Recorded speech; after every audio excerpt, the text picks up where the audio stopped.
नमस्कार, देवभूमि समाचार में स्वागत है आपका। आइए आपको सीधे लिए चलते हैं। सीएम योगी आदित्यनाथ इस समय शहीदों को श्रद्धांजलि अर्पित करने के लिए विशेष कार्यक्रम में पहुंचे हैं। सीधी तस्वीरें दिखाते हैं लखनऊ से।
तो ये तस्वीरें आप देख पा रहे हैं लखनऊ से तस्वीरें हैं जहां पर मुख्यमंत्री योगी आदित्यनाथ शहीदों को श्रद्धांजलि कार्यक्रम में पहुंचे थे।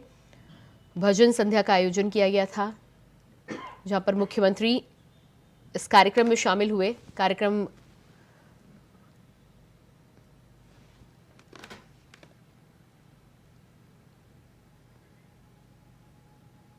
और इसके बाद बात करेंगे खबरों की। खबर देहरादून से सामने आ रही है जहां लोकसभा चुनाव को देखते हुए भारत निर्वाचन आयोग ने राज्य स्तरीय मीडिया कार्यशाला का आयोजन किया है, जिसमें चुनाव के दौरान प्रिंट, सोशल और टीवी मीडिया की भागीदारी और जिम्मेदारी की जानकारी दी गई। मुख्य निर्वाचन अधिकारी उत्तराखंड डॉक्टर वी सुब्रमण्यम ने कार्यशाला की अध्यक्षता की है। कार्यशाला में पेड न्यूज और फेक न्यूज के नियमों पर मीडिया को ब्रीफ किया गया। वहीं चुनाव की नियमावली को सबके सामने रखा गया। मुख्य निर्वाचन अधिकारी ने कहा है कि लोकतंत्र में मीडिया की मुख्य भूमिका है। आपको बता दें कि लोकसभा चुनाव को पारदर्शी बनाने के लिए एक कार्यशाला आयोजित की गई, जिसको मीडिया चुनाव के दौरान अपनी जिम्मेदारी का निर्वहन कर सके।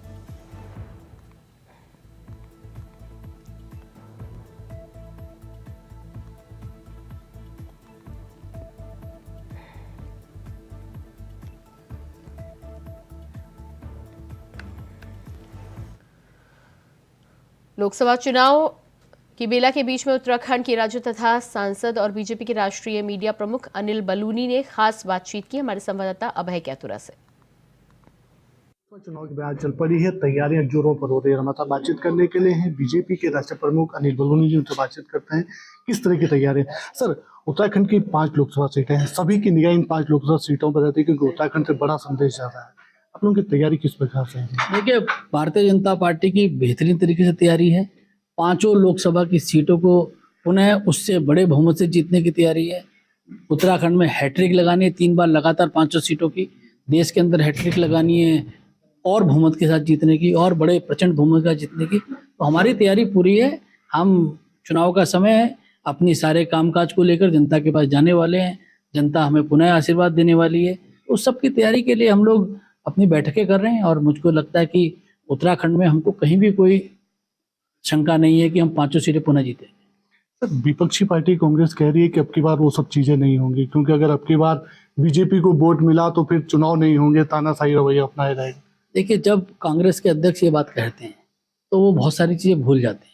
अगर वो पीछे मुड़ के देखेंगे तो कांग्रेस का इतिहास जो है वो लोकतंत्र को सदैव कुचलने का रहा है। चाहे जब देश के अंदर इमरजेंसी लगाई हो तो उसका जवाब खड़गे जी क्यों नहीं देते हैं कि देश के अंदर किस तरह से लोकतंत्र को कुचला था।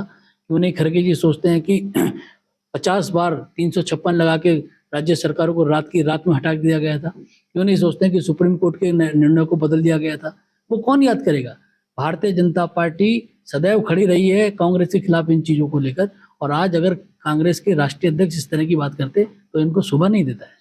क्या लगता था जो राहुल गांधी की इस समय न्याय यात्रा चल रही है, विपक्ष कहता है कि उनको रोकने का प्रयास हो रहा है क्योंकि भारत जोड़ो यात्रा की अपार सफलता रही थी, क्या दिखाओ गया है? तो देखिए, विपक्ष अगर ये बात कहता है तो जनता उसका आकलन करती है, और ये एक परिहास की बात हो जाएगी कि राहुल गांधी की यात्रा रोकना।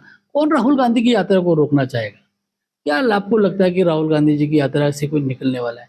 कोई देश कभी गंभीरता से लेता है क्या? कोई व्यक्ति इस तरह गंभीरता से लेता है कि वो किस तरह की बातें करते हैं? जहाँ जहाँ यात्रा जा रही है वहाँ कांग्रेस टूट जा रही है। क्या हो रहा है इस यात्रा में? अगर पश्चिम बंगाल में गए तो ममता जी ने कहा हम तुम्हारे साथ नहीं है, बिहार में गए तो नीतीश जी ने कहा हम आपके साथ नहीं है। तो जहाँ जहाँ यात्रा जा रही है वो इनका इंडिया अलायंस तोड़ो यात्रा होती जा रही है। हर जगह देखिएगा आप, सब जगह कहाँ की न्याय यात्रा हो रही है। हर जगह उनसे सवाल होता है, किसी चीज़ का सवाल नहीं के जवाब नहीं दे रहे। तो मुझको लगता नहीं कि कोई देश में राहुल गांधी जी की यात्रा को कोई बहुत सीरियसली लेता हो, मुझे तो नहीं लगता है। सर, पहले राम मंदिर, उस पर बड़ी सफलता, राम मंदिर का निर्माण हुआ, सभी लोग उस पर आस्थावान रहे। अब यूसीसी को लेकर सबकी निगाह है। सर, 2 फरवरी को ड्राफ्टिंग कमेटी का ड्राफ्ट आगामी सरकार को मिल जाएगा। क्या तो यूसीसी भी आने वाले दिन में बड़ा एजेंडा है क्योंकि लोग चुनाव को देखते हुए इसे मान रहे थे? देखिए, हम लोग ना इस तरीके से नहीं सोच रहे हैं। एजेंडा और ये सब, ये जो आप शब्दों को जो का उपयोग करते हैं, ऐसा नहीं सोचते। हमने एक इस देश के अंदर बहुत सारी चीज़ें करनी है जो पिछले 70 सालों से जो लोग बैठे थे उन्होंने सोचा नहीं है, उन चीज़ों को पूरा कर रहे हैं। देश के विकास के लिए आगे कर रहे हैं, भारत को विकसित राज्य बनाने के, विकसित देश बनाने के लिए कर रहे हैं, भारत को दुनिया की सर्वश्रेष्ठ इकोनॉमी में लाने का प्रयास कर रहे हैं, देश के नागरिकों के लिए पूरी दुनिया में गौरव गर्व हो इसके लिए काम कर रहे हैं। तो इसलिए हम इस तरीके से नहीं सोचते। हमने जो लक्ष्य है देश को आगे बढ़ाने का, उसके लिए लेकर काम कर रहे हैं और उस पर करते रहेंगे। सर, एक सवाल, विपक्षी दल ये कहता है सर कि ईडी हो या सीबीआई हो, इनका दुरुपयोग हो रहा है। पहले दिल्ली में किया, फिर पंजाब में गए, उसका झारखंड में भी चल रहा है। क्या लगता है पूरी तरह से? आप इस बात की जांच कर लीजिए कि देश के अंदर जितनी जगह पे कार्रवाई हो रही है, जितने बड़े बड़े लोग जो आप लोग समझते हैं उन पर कार्रवाई हो रही है, क्या वो देश का धन लूट के चले जाएगा? कोई कुछ नहीं कहेगा। क्या वो सारा पब्लिक का पैसा लूट के चले जाएगा? कोई कुछ नहीं कहेगा। आज तक आप बताइए कि जितनी जगह पे कार्रवाई हुई है, क्या किसी को सुप्रीम कोर्ट से रिलीफ मिला है? क्या किसी को हाई कोर्ट से रिलीफ मिला है? क्या सुप्रीम कोर्ट की टिप्पणियां सुन लीजिए, उनको पढ़ लीजिए एक बार। मनीष सिसोदिया के बारे में क्या टिप्पणी आ रही है, लालू प्रसाद यादव के बारे में क्या टिप्पणी आ रही है, आप तमाम टिप्पणियों को देख लीजिए और उसके बाद ये सवाल कीजिएगा तो आपका इस सवाल आप खुद ही नहीं करेंगे। सर, एक आखिरी सवाल, अनिल बलूनी जी को जैसे उत्तराखंड में प्यार मिला, उत्तराखंड वाले चाहते हैं कि लोकसभा चुनाव में भी वो आए। क्या अनिल बलूनी चुनाव लड़ना चाहेंगे सर? देखिए, हमारी पार्टी में एक इलेक्शन कमेटी है, हमारे पार्टी में पार्लियामेंट्री बोर्ड है, उसको भी कुछ काम छोड़ दीजिए, वो तय करेंगे। हमारी पार्टी का नेतृत्व तो हर चीज़ तय करता है, तो इसलिए ये सारे काम हमारी पार्टी और हमारे लिए छोड़ दीजिए। आप चिंता मत कीजिए, जो होगा वो सब अच्छे के लिए होगा। Thank you sir. लेकिन दोनों ने साफ तौर पर कहा है कि उत्तराखंड को यह देश में सरकार बेहतर काम कर रही है, डबल इंजन का असर दिखने लगा और लोगों के विकास के काम वो पूरे होते हुए नजर आ रहे हैं। पूरा इंडिया वाइज देहरादून। अगली खबर पौड़ी से है, जहां मुख्यमंत्री पुष्कर सिंह धामी ने संभावित 3 फरवरी को मंडल मुख्यालय दौरे को लेकर जिला प्रशासन तैयारी में जुट चुका है। इसी के मध्य आज जिलाधिकारी डॉक्टर आशीष चौहान ने प्रेस कॉन्फ्रेंस की। इस दौरान जिलाधिकारी ने बताया कि मुख्यमंत्री के संभावित मॉडल मुख्यालय पौड़ी दौरे को देखते हुए जिला प्रशासन युद्ध स्तर पर तैयारी में जुट गया है। दौरे के दौरान सीएम 450 करोड़ से अधिक की योजनाओं का शिलान्यास और लोकार्पण करेंगे। इस दौरान मुख्यमंत्री रांसी स्टेडियम और देश के प्रथम सीडीएस विपिन रावत की प्रतिमा का अनावरण भी करेंगे।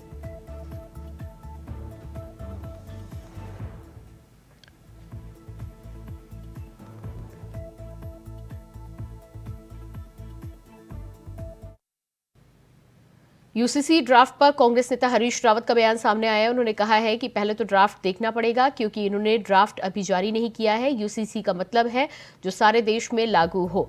जो पारित हो रहा है उसका मतलब है वो हमारे विधानसभा की सीमाओं के बाहर लागू नहीं होगा। इसे केंद्र सरकार को बनाना चाहिए।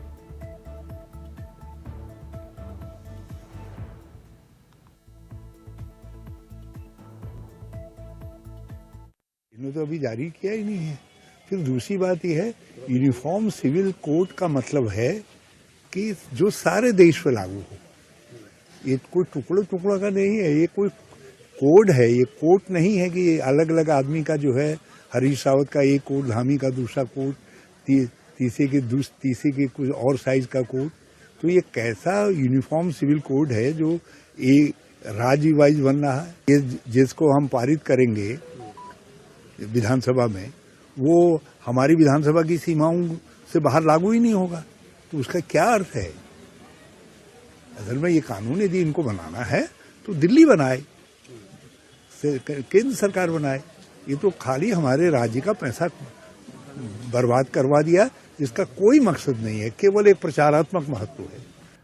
अगली खबर देहरादून से है, जहां राष्ट्रपिता महात्मा गांधी की शहादत के दिवस पर इंडिया गठबंधन और सामाजिक संगठनों ने प्रार्थना सभा और शहीद सम्मान मार्च का आयोजन किया। तो वहीं कांग्रेस ने जीतेगा भारत हारेगी नफरत के उद्देश्य के साथ बीजेपी सरकार पर जमकर निशाना साधा। सांप्रदायिक हिंसा, भ्रष्टाचार, बेरोजगारी और महिला उत्पीड़न के मामले को लेकर लोगों ने आवाज उठाई है। गांधी पार्क के घंटाघर और गांधी पार्क तक सही संपन्न यात्रा में सैकड़ों की संख्या में लोगों ने अपनी हिस्सेदारी निभाई।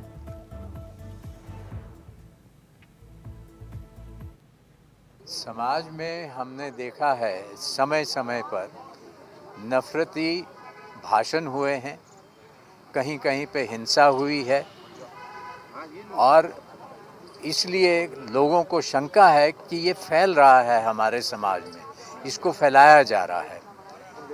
लेकिन इसके विरुद्ध आज गांधी जी को याद करते हुए और जो अनेक शहीद हुए, चाहे वो भगत सिंह थे, चाहे वो राजगुरु थे, और कई महिलाओं ने शहीदी दी, उनको याद करते हुए हम लोगों से कहना चाहते हैं कि फिर से ज़रा याद करो कि हमको आज़ादी किसने दिलाई, कैसे दिलाई, और उनके जो मूल हैं उन पर इस देश को बढ़ना चाहिए। गांधी जी की पुण्यतिथि है और यहाँ पर वो तमाम लोग आए हैं जो गांधी जी के सत्य अहिंसा के मार्ग को मानते हैं, उस पर चलते हैं। आज देश के अंदर दो तरह की राजनीति है, दो तरह की विचारधारा है।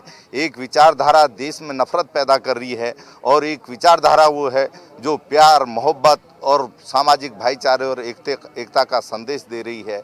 आज यहाँ पर सर्वदलीय प्रार्थना सभा, सर्वधर्म प्रार्थना सभा का आयोजन किया गया और सिविल सोसाइटी के जितने भी लोग हैं, जो भी सामाजिक आंदोलन में सहभागी हैं, इंडिया अलायंस के जो भी साथी हैं, वो सब इस जो है गांधी जी के शांति मार्च में आज सम्मिलित थे और यही संदेश देने का प्रयास हुआ कि नफरत को हराना है और भारत की जो सत्य की, अहिंसा की विचारधारा है, भाईचारे की, एकता की और सामाजिक सौहार्द की विचारधारा है, उसको जिताना है। राष्ट्रपिता महात्मा गांधी की पुण्यतिथि के अवसर पर हल्द्वानी में कांग्रेस महिला मोर्चा के तहत दर्जनों महिला नेत्रियों ने शहर भर में सद्भावना मार्च निकाली। वहीं सभी ने जीतेगा भारत हारेगी नफरत के मोटो के साथ ही साथ बीजेपी सरकार पर जमकर निशाना साधा। वहीं इस मौके पर कांग्रेस की वरिष्ठ नेता शोभा बिष्ट ने राष्ट्रपिता महात्मा गांधी की शहादत को याद करते हुए देश की आजादी में किए गए उनके योगदान को याद किया।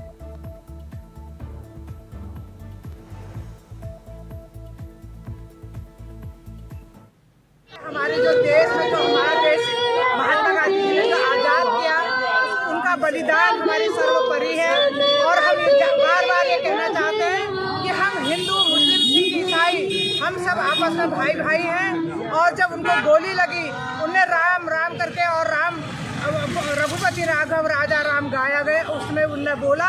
और आज कहते हैं कि रघुपति राघव राजा राम, लेकिन जो बलिदान, जो त्याग, जो उनका रहा हमारे महात्मा गांधी जी का, हमें हिंदुस्तान आज़ाद करने में, और हमारे पूर्वजों ने जो त्याग, जो बलिदान, और उस परिवार से मैं भी हूँ और मैं सच सच नमन करती हूँ महात्मा गांधी जी को।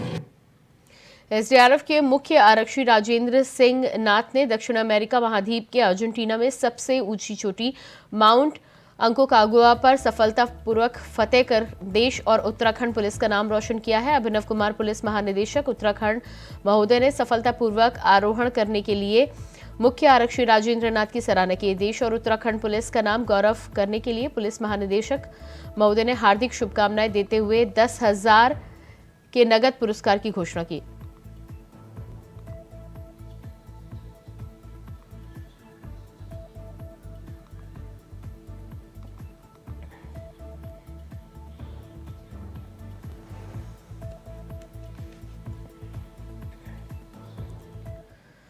देहरादून से खबर सामने आ रही है। भारी बर्फबारी के आसार, मौसम विभाग ने जारी किया ऑरेंज अलर्ट। 31 जनवरी और 1 फरवरी को बर्फबारी का अलर्ट। तो देहरादून से खबर, 31 जनवरी और 1 फरवरी को बर्फबारी का अलर्ट। भारी बर्फबारी के आसार, मौसम विभाग ने जारी किया ऑरेंज अलर्ट।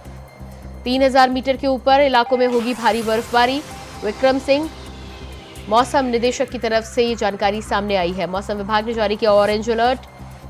31 जनवरी और 1 फरवरी को बर्फबारी के आसार, भारी बर्फबारी के आसार, कई इलाकों में होगी भारी बर्फबारी। विक्रम सिंह मौसम निदेशक ने जारी किया अलर्ट। मौसम विभाग ने जारी किया ऑरेंज अलर्ट। देहरादून में भारी बर्फबारी का अलर्ट। उत्तराखंड के लिए मौसम की बात करें, आज 30 तारीख जनवरी की है, तो आज तो साफ ही दिख रहा है ऐसे मौसम जो है, लेकिन जो अंदर के डिस्ट्रिक्ट हमारे उत्तराखंड के उत्तरकाशी, चमोली, रुद्रप्रयाग, पिथौरागढ़, बागेश्वर है, तो उनमें रात के टाइम में आप देखेंगे थोड़ी छुटपुट लाइट एक्टिविटी जो है हाई रिचेज में विशेषकर वो दिखेगी। लेकिन जब कल 31 जनवरी को देखें और 1 फरवरी को देखें तो इसमें जो रेन, थंडरस्टॉर्म या फिर स्नोफॉल की जो एक्टिविटी है वो करीब करीब ज़्यादातर जगहों में मिलने वाली प्रदेश में। तो जो रेन, थंडरस्टॉर्म एक्टिविटी हो तो ज़्यादातर जगहों में है ही है, लेकिन जो स्नोफॉल की अगर बात करें तो उसमें जो बर्फबारी है वो अंदर के जो हमारे डिस्ट्रिक्ट है जिनमें कि 3000 मीटर या उससे अधिक ऊंचाई के क्षेत्र है, तो उनमें कुछ जगहों में भारी से बहुत भारी बर्फबारी वो देखने को मिलेगी। मौसम विभाग ने बारिश और बर्फबारी का पूर्वानुमान दिया है, जिसमें 31 जनवरी और 1 फरवरी को पूरे प्रदेश में येलो अलर्ट जारी किया गया है, जिससे मैदानी क्षेत्रों में सूखी ठंड और प्रचंड कोहरे से लोगों को राहत मिलेगी। इस पर ज्यादा जानकारी दे रहे हैं हमारे संवाददाता तुषार गुप्ता।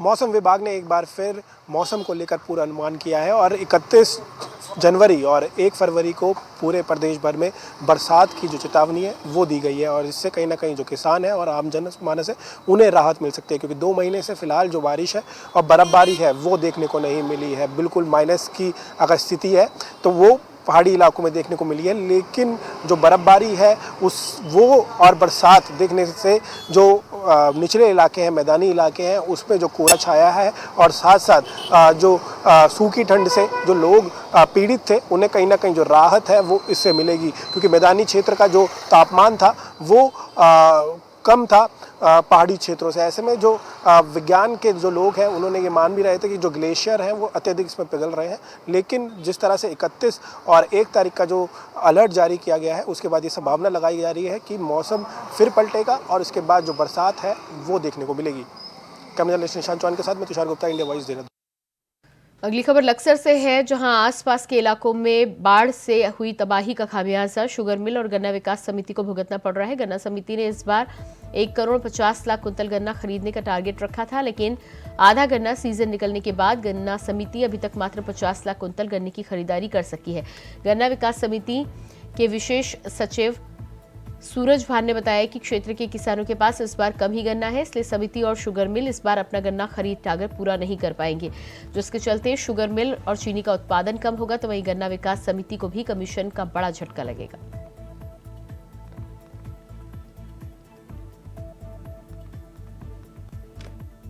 लगभग हमारी समिति का गन्ना 70 लाख हो सकता है ज़्यादा ज़्यादा। पिछले साल जो 1,42 था, 1,42,00,000 था हमारी समिति का, तीनों फैक्ट्रियों को, परंतु अब की बार 70 या 75 लाख ही पर पहुँच पाएंगे हम। पैदावार इतनी कम निकल रही है खेतों में किसानों के कि भरपाई हो नहीं पाने की इस साल। इसकी वजह अतिवृष्टि, बाढ़, इसकी वजह अतिवृष्टि, गलत समय पर होना। जून माह में अतिवृष्टि हुई, जून माह में गन्ने की फसल में फुटाव होता है, बढ़वार होती है, और वो अतिवृष्टि इतने दिन हुई कि वो नीचे से जो फुटाव होना था फसल में वो बिल्कुल नहीं ऊपर को बढ़ पाया। देखने में खेत बड़ा लगा, लेकिन वो पैदावार नहीं दे पा रहे खेत किसानों की।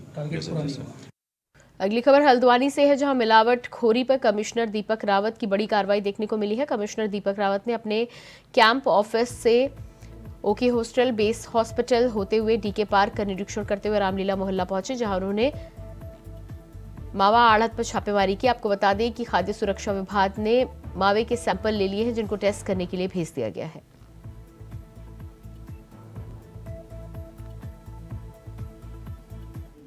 देखिए, ये रामलीला मोहल्ले में एक्चुअली एक होलसेल व्यापार है जो मावे का है। तो ऐसे ही स्कूटर पे कोई खुले में 2 बोरे लेके जा रहा था, तो इसको साफ़ सफाई, क्योंकि मैं शहर की देख रहा था, तो उसमें देखा गया तो पता चला यहाँ से आ रहा है।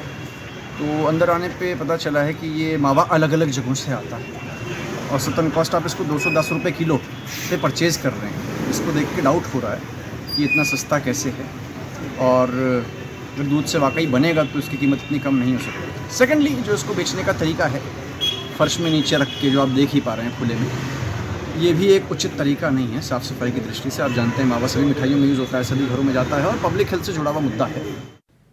और इसी के साथ फिलहाल इस बुलेटिन में इतना ही। खबरों का सिलसिला जारी रहेगा। नमस्कार।